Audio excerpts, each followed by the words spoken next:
파란만장 라디오.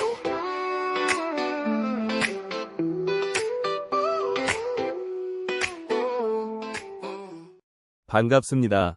세상의 별의별 일들을 생중계하는 파란만장 라디오 DJ 도윤태입니다. 오늘도 여러분의 가슴을 뜨겁게 달굴 실화 사연이 접수되었습니다. 경기도 안산에 거주하는 청취자 김영희 씨로부터 온 사연인데요. 제목부터가 심상치 않습니다. 40년 결혼 생활을 뒤흔든 아들의 충격 고백이라고 되어 있네요. 영희 씨는 올해 67세, 남편 정수 씨는 70세입니다. 슬하에 두 아들을 두고 있는데 큰아들 민호는 42세, 작은아들 민석이는 39세죠. 영희 씨 부부는 40년 전 중매로 만나 결혼했습니다. 당시 정수 씨는 동네에서 소문난 성실한 청년이었고 영희 씨는 미인으로 유명했다고 하네요. 결혼 초기엔 행복했습니다. 정수 씨는 작은 철물점을 운영하며 가게를 꾸려나갔고 영희 씨는 아이들을 키우며 내조에 힘썼죠. 하지만 큰아들 민호가 5살 되던 해 뜻밖의 시련이 닥쳤습니다. 정수 씨가 사업 실패로 빚더미에 올라앉게 된 거예요. 당시 상황을 영희 씨는 이렇게 회상합니다. 남편이 밤마다 술을 마시며 한숨만 쉬었어요. 빚쟁이들이 집 앞까지 찾아와서 협박을 했죠. 5살짜리 민호가 무서워서 제 치마폭에 숨을 정도였어요. 그때 영희 씨에게 구원의 손길을 내민 사람이 있었습니다. 바로 남편의 절친한 친구였던 강대식 씨였죠. 강대식 씨는 당시 40세로 건설회사를 운영하는 성공한 사업가였습니다. 키 180cm의 단정한 외모, 그리고 무엇보다 따뜻한 마음씨를 가진 남자였죠. 그는 정수 씨의 빚 5천만 원을 대신 갚아주었습니다. 1980년대 초반 기준으로는 엄청난 거금이었어요. 정수야, 걱정하지 마. 우리가 언제부터 남남이었나? 천천히 갚으면 돼. 강대식 씨의 이런 말에 정수 씨는 눈물을 흘리며 고마워했습니다. 하지만 여기서 첫 번째 반전이 시작됩니다. 강대식 씨가 도움을 준 진짜 이유는 따로 있었습니다. 바로 영희 씨에 대한 마음 때문이었어요. 사실 그는 영희 씨와 정수 씨가 결혼하기 전부터 영희 씨를 짝사랑하고 있었던 거죠. 하지만 친구인 정수 씨가 먼저 프로포즈하는 바람에 마음을 접을 수밖에 없었던 겁니다. 그 후로 강대식 씨는 영희 씨네 집에 자주 드나들기 시작했습니다. 정수 씨가 새로운 일자리를 찾아 헤매는 동안 강대식 씨는 영희 씨와 아이들의 든든한 버팀목이 되어주었어요. 민호의 학용품을 사다 주고 영희 씨가 아플 때는 병원에 데려다 주기도 했죠. 영희 씨의 마음도 조금씩 흔들리기 시작했습니다. 처음엔 그냥 고마운 마음뿐이었어요. 하지만 남편이 술만 마시고 있을 때 대식 씨는 항상 우리 곁에 있어 주었거든요. 아이들도 아빠보다 대식 삼촌을 더 따를 정도였어요. 그리고 민호가 7살 되던 해 봄, 운명적인 하루가 찾아왔습니다. 정수 씨가 일자리를 찾으러 서울에 며칠간 올라간 사이였어요. 민호가 고열에 시달리며 응급실에 실려갔고 영희 씨는 강대식 씨에게 도움을 요청했습니다. 병원에서 밤새 민호를 간병하던 두 사람 사이에 뭔가 특별한 감정이 흘렀습니다. 강대식 씨가 지친 영희 씨의 어깨를 감싸 안으며 위로했을 때 영희 씨는 처음으로 다른 남자에게 마음이 움직이는 것을 느꼈어요. 그때 정말 혼란스러웠어요. 남편에 대한 미안함과 대식 씨에 대한 고마움, 그리고 사랑이라고 할 수 있는 감정이 뒤섞여 있었거든요.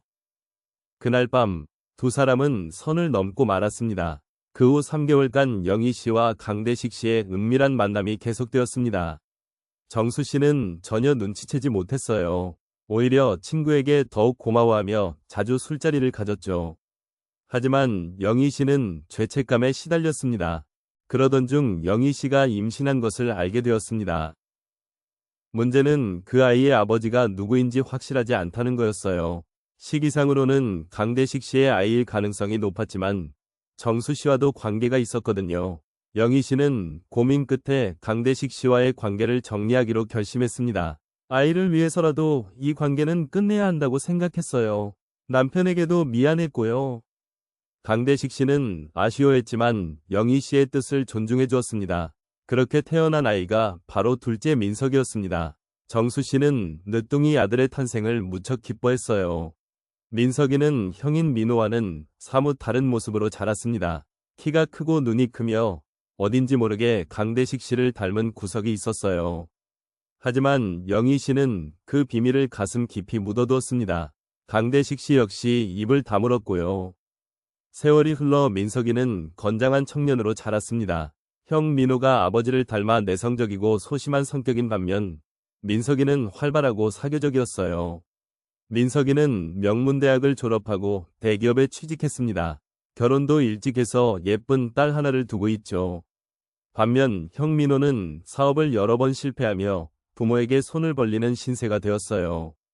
부모는 속으로 비교할 수밖에 없었습니다.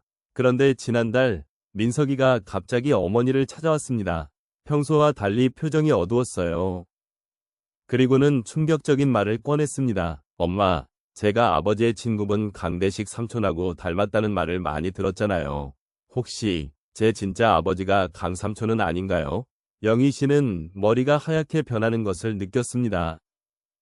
40년간 숨겨온 비밀이 들통날 위기에 처한 거예요. 민석이는 계속해서 추궁했습니다. 최근에 회사에서 직원들 유전자 검사를 받았는데 제 혈액형 유전자가 아버지와 맞지 않는다는 결과가 나왔어요. 의사가 친부가 아닐 가능성이 높다고 하더라고요. 영희 씨는 더 이상 숨길 수 없다고 판단했습니다. 눈물을 흘리며 39년간 간직해온 진실을 털어놓았어요. 강대식 씨와의 관계, 그리고 민석이가 그의 친아들일 가능성이 높다는 사실까지 모든 것을 말했습니다. 민석이는 충격에 빠졌습니다. 그럼 지금까지 아버지라고 부른 분은 저와 남남이라는 말씀이세요? 그리고 강 삼촌이 제 친아버지라고요? 영희 씨는 고개를 끄덕일 수밖에 없었습니다. 하지만 여기서 두 번째 반전이 펼쳐집니다. 민석이는 예상과 달리 어머니를 원망하지 않았어요. 오히려 이해한다는 반응을 보였습니다. 민석이에게는 이미 눈치챈 부분이 있었거든요. 사실 어릴 때부터 느꼈어요. 아버지가 저를 대하는 태도가 형과는 조금 달랐거든요. 무관심하다기보다는 어색해하시는 것 같았어요. 민석이는 또한 강대식 씨가 자신에게만 특별히 잘해준 것도 기억하고 있었습니다. 영희 씨는 민석이의 성숙한 반응에 눈물을 흘렸습니다. 하지만 더 큰 문제가 남아 있었어요. 바로 정수 씨에게 이 사실을 알려야 하는지의 문제였습니다. 민석이는 진지하게 말했습니다. 엄마, 저는 지금까지 키워주신 아버지가 진짜 아버지라고 생각해요. 혈연 관계가 없다고 해서 그 마음까지 바뀌지는 않거든요. 하지만 진실을 알고 있는 상태에서 계속 거짓을 유지하는 것도 괴로웠습니다. 고민 끝에 영희 씨는 남편에게 모든 것을 털어놓기로 결심했습니다. 어느 날 저녁, 정수 씨가 퇴근한 후 영희 씨는 40년간 품어온 비밀을 고백했어요. 정수 씨의 반응은 의외였습니다. 분노나 충격보다는 슬픔이 먼저 드러났어요. 사실 나도 어렴풋이 느끼고 있었다. 민석이가 나를 닮지 않았다는 것을. 하지만 그래도 내 아들이라고 생각하고 싶었어. 그날 밤 부부는 밤새 이야기를 나누었습니다. 정수 씨는 영희 씨를 원망하면서도 한편으로는 이해했어요. 당시 자신이 무능했던 것에 대한 자책감도 있었거든요. 며칠 후 가족회의가 열렸습니다. 형 민호도 진실을 알게 되었어요. 민호의 반응은 복잡했습니다. 충격이기도 했지만 한편으로는 왜 자신만 부모의 사랑을 덜 받는다고 느꼈는지 이해가 되기도 했어요. 그런데 여기서 마지막 반전이 등장합니다. 강대식 씨가 3년 전 암으로 세상을 떠났다는 사실이 밝혀진 거예요. 그리고 그가 남긴 유언장에 민석이에 대한 내용이 있었습니다. 강대식 씨는 유언장에서 민석이가 자신의 아들임을 인정하며 자신의 재산 중 일부를 민석이에게 상속한다고 명시했어요. 하지만 조건이 있었습니다. 민석이가 원하지 않는다면 언제든 포기할 수 있다는 조건이었죠. 유언장의 마지막 부분은 이렇게 적혀 있었습니다. 민석아, 네가 이 글을 읽고 있다면 이미 진실을 알았다는 뜻이겠지. 나는 내 생물학적 아버지일지도 모르지만 너를 키우고 사랑해준 진짜 아버지는 정수형이다. 이것만은 절대 잊지 마라. 민석이는 강대식 씨의 유언을 듣고 더욱 마음이 복잡해졌습니다. 하지만 결정은 이미 내린 상태였어요. 상속을 포기하고 지금까지 그래왔듯이 정수 씨를 아버지로 모시겠다는 것이었습니다. 하지만 정수 씨가 나서서 말렸습니다. 민석아, 그 돈은 네가 받아야 한다. 그게 강대식이의 마지막 뜻이고 너에게도 도움이 될 거야. 네가 내 아들이라는 건 돈으로 바뀌는 게 아니지 않느냐. 결국 민석이는 상속을 받기로 했습니다. 하지만 그 돈으로 형 민호의 사업 자금을 지원하고 부모님의 노후 준비도 도왔어요. 그리고 강대식 씨의 묘소에 정기적으로 성묘를 다니기 시작했습니다. 현재 이 가족은 새로운 관계를 정립해 나가고 있습니다. 민석이는 여전히 정수 씨를 아버지라고 부르지만 강대식 씨에 대해서도 생부라는 존재로 마음속에 자리를 마련해 주었어요. 영희 씨는 이렇게 말합니다. 40년간 숨겨온 비밀이 드러났을 때는 세상이 무너지는 줄 알았어요. 하지만 가족들이 보여준 이해와 용서 덕분에 오히려 더 단단해진 것 같아요. 이제는 거짓 없이 살 수 있어서 마음이 편해요. 정수 씨도 변화했습니다. 민석이가 자신의 친아들이 아님을 알게 된 후에도 오히려 더 각별한 애정을 보이고 있어요. 혈연이 없어도 39년간 아버지 역할을 해왔잖아. 이제 와서 그걸 부정할 수는 없지. 민호도 동생에 대한 시선이 달라졌습니다. 처음엔 복잡했지만 지금은 오히려 더 든든한 형 역할을 하려고 노력하고 있어요. 민석이 역시 형에게 더 각별한 관심을 보이며 도움을 아끼지 않고 있습니다. 특히 인상적인 건 민석이의 딸, 즉 손녀의 반응이었습니다. 아직 초등학생인 이 아이는 복잡한 어른들의 사정을 다 이해하지는 못하지만 이렇게 말했다고 하네요. 할아버지는 할아버지인데 뭐가 달라져요? 저는 할아버지가 좋은걸요. 이 사연을 통해 우리는 가족이라는 것이 단순히 혈연관계만을 의미하지 않는다는 것을 깨닫게 됩니다. 때로는 진실이 고통스러울 수 있지만 그 진실을 받아들이고 서로를 이해하려는 마음이 더 중요한 것 같습니다. 강대식 씨의 마지막 말처럼 생물학적 아버지와 마음의 아버지는 다를 수 있습니다.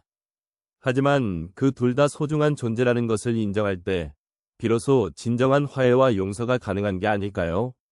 김영희 씨 가족의 이야기는 여전히 진행형입니다.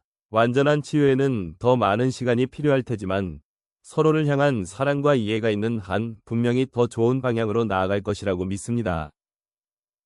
여러분도 가족과의 관계에서 어려움이 있다면 진실과 용서의 힘을 믿어보시기 바랍니다.